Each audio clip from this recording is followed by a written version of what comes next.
আপনারা যদি কেউ কখনো উটের মাংস খেতে চান কিংবা খান, তাহলে কিভাবে রান্না করতে হয় সেটা আপনাকে আগে বলে দেই।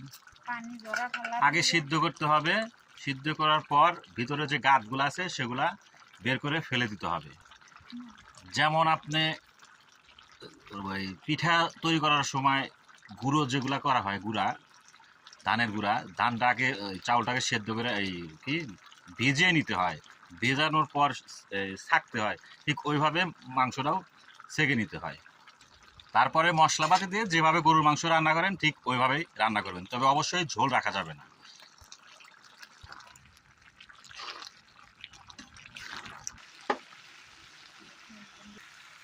আসলে ভাই, উটের মাংস আমার কাছে অনেক প্রিয়, অনেক ভালো লাগে।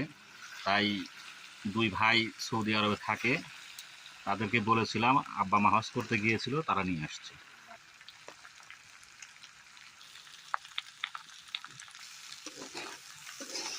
প্লেটে হালকা করে উঠিয়েছি, একটু টেস্ট করে দেখব কেমন হয়েছে।